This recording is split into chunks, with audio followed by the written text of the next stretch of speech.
நடக்குதுன்னு எனக்கு தெரியல ஃப்ரெண்ட். ஆனா எது நடந்தாலும் நீங்க எங்களை விட்டு போயிடாதீங்க ஃப்ரெண்ட். அம்மாவும் நானும் பாவம் ஃப்ரெண்ட்.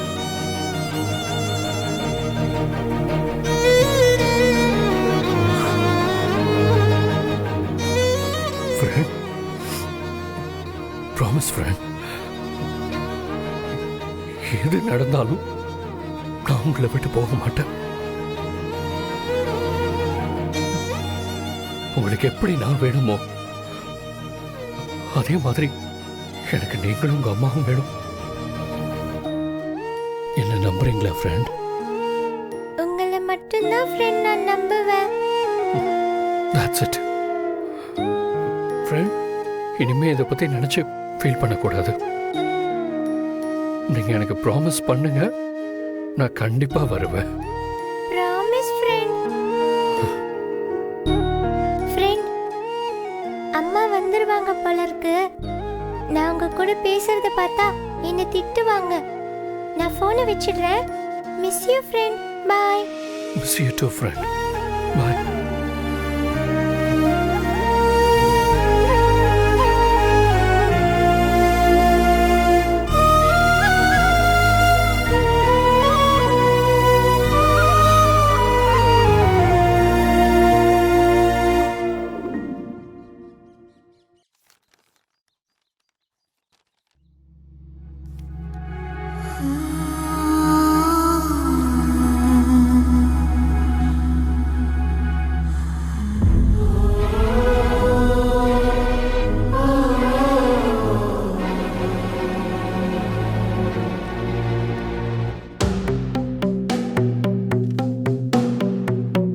தம்பி, ஒரு நிமிஷம் தம்பி.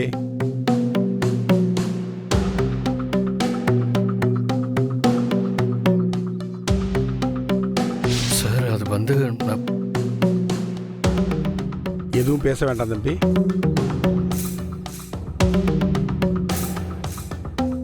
எதை பேசினாலும் அதை கேட்குற மனநிலையில் நான் இல்லை.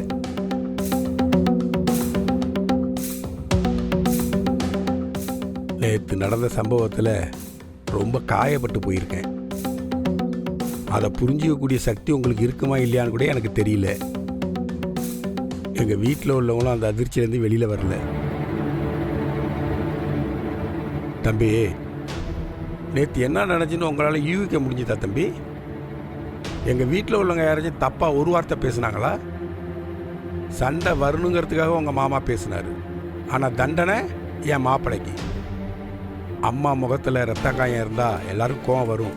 அது ஏன் நடந்துச்சு, அது யாரால் நடந்துச்சு, அதை சிந்திச்சிங்களா? நீங்கள் பாட்டுக்கே போய் எங்கள் மாப்பிள்ளை இந்த அடி அடிக்கிறீங்க. ரொம்ப சங்கடமாக இருக்குது தம்பி. ஆனால் இதை புரிஞ்சிக்கக்கூடிய மனப்பக்குவம் உங்களுக்கு இருக்கா இல்லையான்னு தெரியல தம்பி. பணம் பணத்தோடு தான் சேரும். உங்கள் குடும்பத்தோட கலாச்சாரம், பண்பாடு, பழக்க வழக்கம் எல்லாம் வேறு. ஆனால் எங்கள் குடும்பம் அப்படி இல்லை. நாங்கள் கஷ்டப்பட்டு முன்னேறி வந்திருக்கிற குடும்பம். இருக்கிறத வச்சு சந்தோஷம் எப்படி வாழ்கிறதுன்னு நினச்சிட்டு இருக்கவங்க நாங்கள். எங்களுக்கெல்லாம் பெரிய மாட மாடியை கட்டி கோட கோபுரத்தில் வாழணுங்கிற ஆசைலாம் இல்லை, அந்த எண்ணமும் எங்களுக்கு கிடையாது. ஆனால் நீங்கள் அப்படி இல்லை.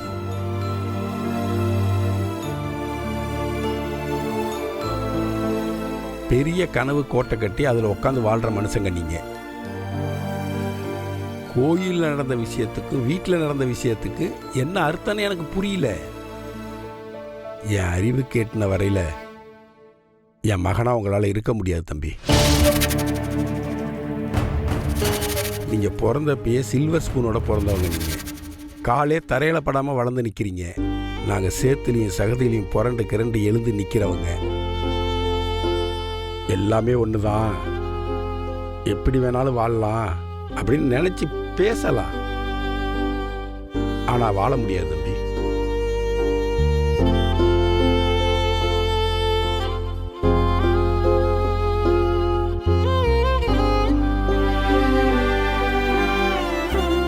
என் மருமக பாரதி தங்கமான பொண்ணு தம்பி.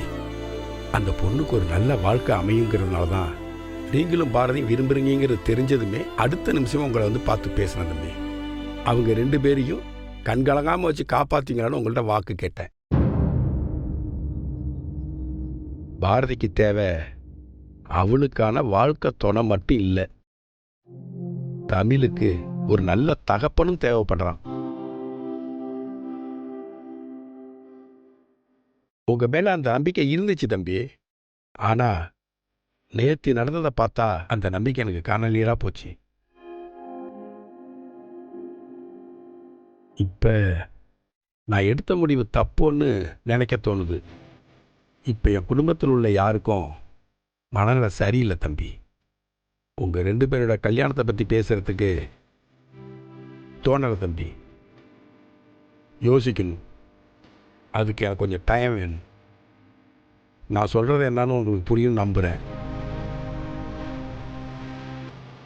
தம்பி, மனசார விரும்புகிறவங்க 2 பேரையும் பிரிக்கணுங்கிறது என்னோட எண்ணம் இல்லை.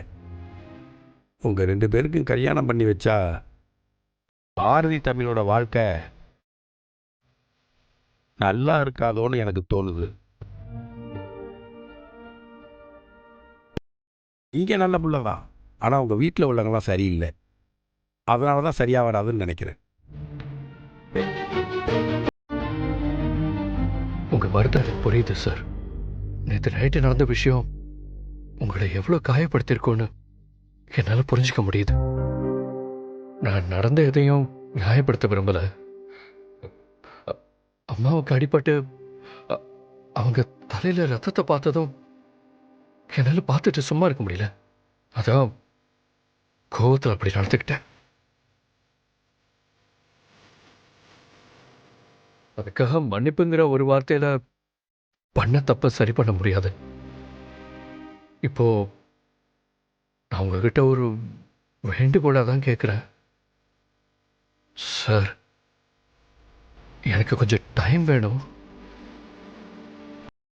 நான் கண்டிப்பா நீங்க எதிர்பார்க்குற மாதிரியே நடந்து காட்டுறேன்.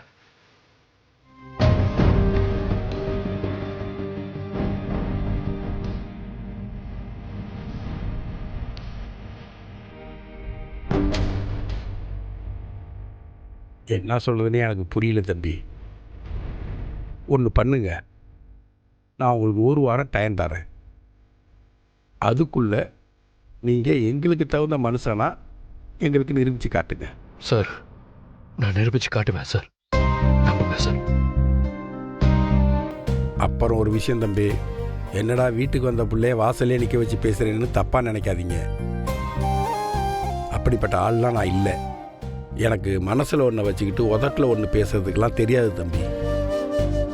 இப்போ உள்ளே வாங்க தம்பி, சாப்பிட்டு போங்க, காப்பி குடிச்சிட்டு போங்கன்னு உங்களை கூப்பிட்டா அது உண்மையான வார்த்தையாக இருக்காது, பேருக்கான வார்த்தையாக இருக்கும். இப்போ வீட்டில் இருக்கிற சிச்சுவேஷனுக்கு உங்களை உள்ளே கூப்பிட்றதுக்கு எனக்கு மனசு இல்லை. தப்பாக எடுத்துக்காதீங்க. பரவாயில்ல சார், நான் வரேன்.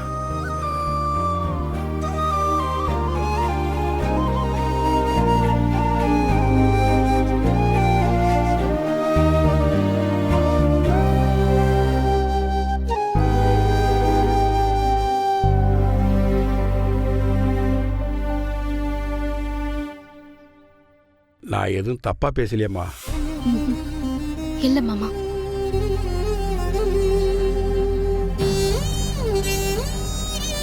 மா, என்னம்மா நடக்குதுங்க? ஆதியா அப்பா வீட்டுக்குள்ளேயே விடாம வாசலோடயே திருப்பி அனுப்பிட்டாரு. அப்ப நம்ம நினைச்சதெல்லாம் நடந்துருமா? தனோ, ரொம்ப சந்தோஷப்படாத. உங்க அப்பாவை நம்பவே முடியாது. பாதி கிணறு தாண்டி இருக்கோம், மீதி கிணறு குழப்பம் இல்லாம தாண்டணும். எனக்கெல்லாம் எந்த குழப்பமும் இல்லம்மா. இந்த கல்யாணம் நடக்கிறதுக்கு வாய்ப்பே இல்ல. அது மட்டும் நடந்துருச்சுன்னு வச்சுக்கேன், உன் வாய்க்கு 1/2 கிலோ சக்கரை அப்படியே கொட்டிடுவேன். அது சரி, 1/2 கிலோ சர்க்கரையை கொட்டி என்ன அப்படியே மேல அனுப்ப பாக்குறியா? அடி பொடி பைத்தியக்காரி, வாடி வேலை இருக்கு.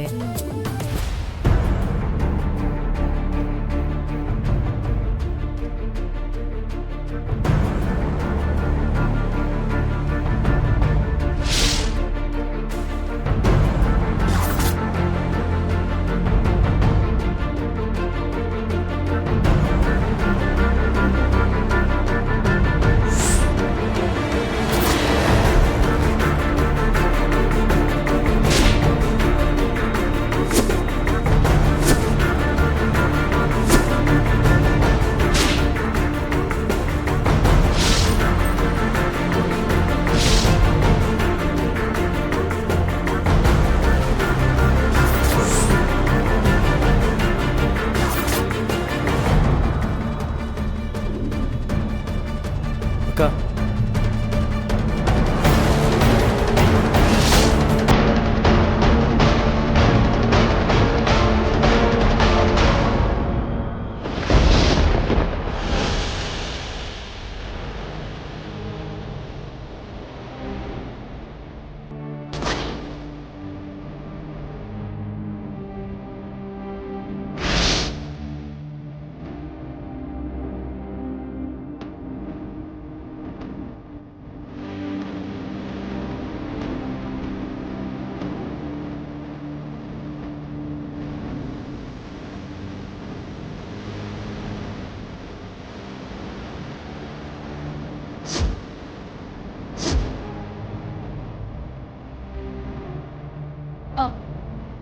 ஆதி, என்னப்பா இது?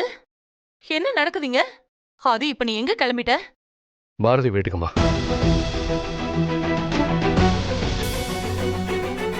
நடந்த தப்புக்கெல்லாம் மன்னிப்பு கேட்கறத விட இனிமே இந்த மாதிரி தப்பெல்லாம் நடக்காதுன்னு அவங்களுக்கு நம்பிக்கை கொடுக்கணும்னு நான் முடிவு பண்ணியிருக்கேன். இன்னைக்கு தான் காலையில் ரத்ன சார் கிட்ட போய் நான் பேசிட்டு வந்தேன். இந்த சொகுசான வாழ்க்கையை விட்டுட்டு ஒரு சாதாரண ஆளை அவங்க வீட்டில் ஒரு வாரம் அவங்கள ஒருத்தராக வாழ போறேன்.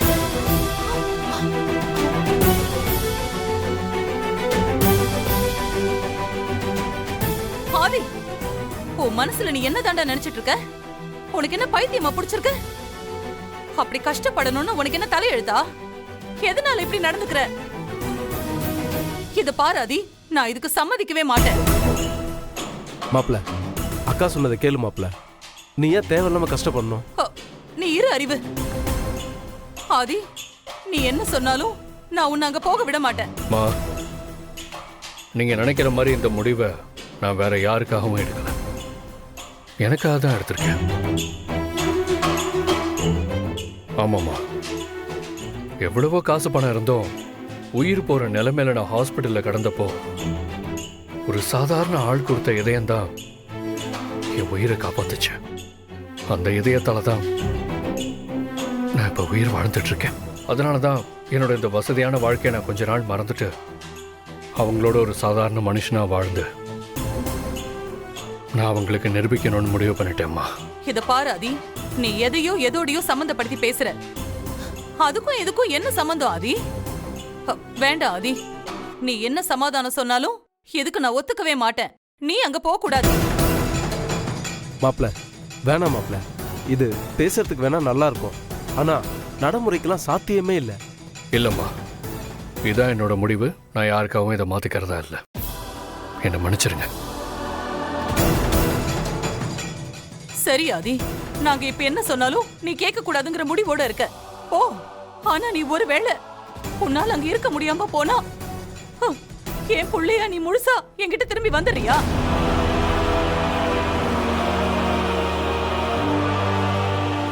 கேட்ட கேள்விக்கு பதில் சொல்லாதி. ஏன் புள்ளையா நீ திரும்பி வந்துருவியா? வந்துடுறேம்மா.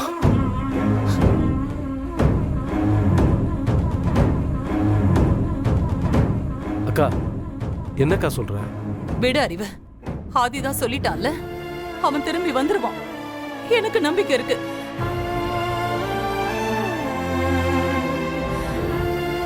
நான் போயிட்டு வரேம்மா.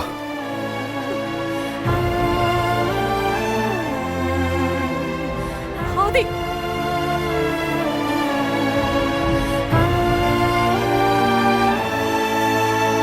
அக்கா, நான் சொல்றது கொஞ்சம் கேளு. நீ எதுவும் பேச வேண்டாம் அறிவு. எனக்கு கொஞ்சம் நேரம் தனியா விடு ப்ளீஸ்.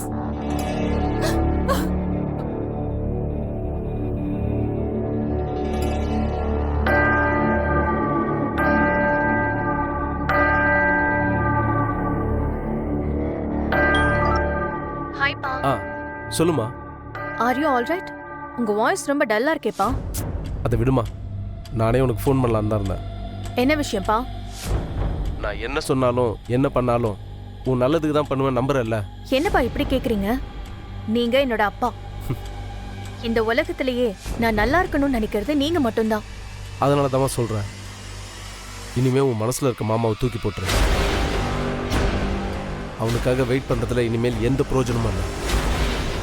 அவ சரிப்பட்டு வரமாட்டாமா. சரிப்பட்டு வராதுன்னா என்ன நடந்துச்சுப்பா? என்ன நடந்துச்சா, என்ன நடக்கலன்னு கேளு. பாரதி தான் வேணும்னு உங்க மாமா நம்ம எல்லாரையும் உதறி தள்ளிட்டு வீட்டை விட்டு போயிட்டான். அப்பா வெயிட், எனக்கு நீங்க சொன்னது சத்தியமா புரியல. என்னன்னு கொஞ்சம் தெளிவா சொல்லுங்களேன்.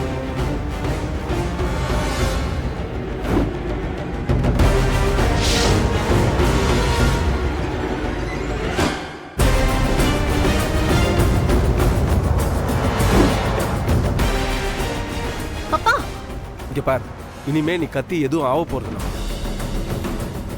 தயவு செஞ்சு அவனை மறந்துரு. எனக்கு அவன் மேல இருந்த கொஞ்ச நெஞ்ச மரியாதையும் போயிடுச்சு. எவ்வளோ ஒருத்திக்காக சொந்த அம்மாவையும் வளர்த்த எண்ணையும் தூக்கி போட்டு போறான்.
ஹாய்.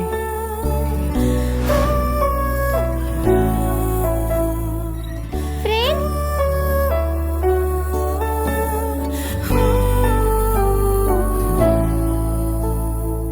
ஃப்ரெண்ட், அது எப்படி ஃப்ரெண்ட்? உங்களுக்கு மட்டும் எந்த ட்ரெஸ் போட்டாலும் சூப்பரா இருக்கு. அப்படியா சொல்றீங்க? உங்களுக்கு என்ன ரொம்ப பிடிக்கும்ல, அதனால தான் நான் எப்படி இருந்தாலும் சூப்பரா இருக்குன்னு சொல்றீங்க.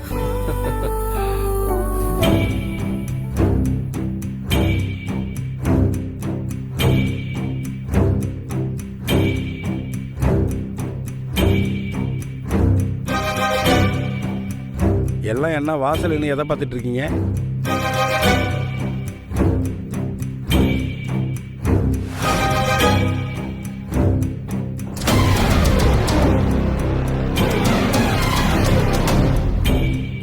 தம்பி, நான் தான் உங்கள்கிட்ட எல்லாமே தெளிவாக சொல்லிட்டேனே தம்பி. சார், நான் பணக்கார வீட்டு பையன், என்னால சாதாரண வாழ்க்கைய வாழ முடியாதுன்னு நீங்க தானே சார் சொன்னீங்க. அது இல்லைன்னு ப்ரூவ் பண்ண எனக்கு ஒரு வாய்ப்பு கொடுங்கன்னு கேட்கலான்னு வந்திருக்கேன். இப்போ உங்கள ஒருத்தனா உங்க முன்னாடி வந்து நிக்கிறேன் சார்.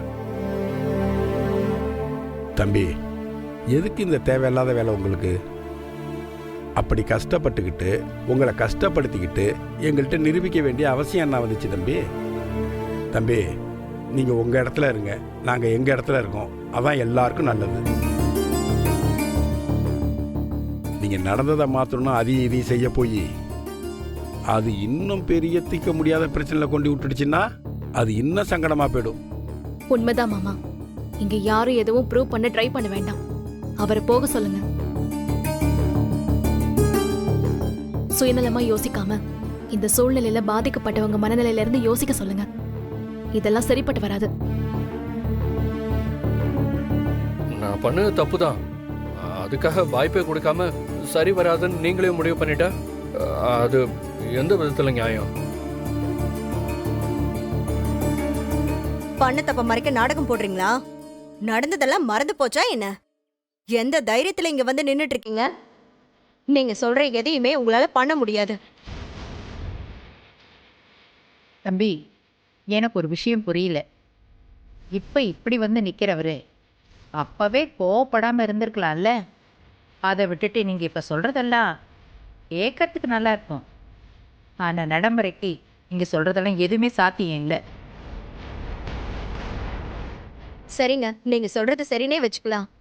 உங்களால எங்க வீட்டு ஆளா மாதிரி வாழ முடியலன்னா மொத்தமா தலை முழுக்கிட்டு போயிடுறீங்களா?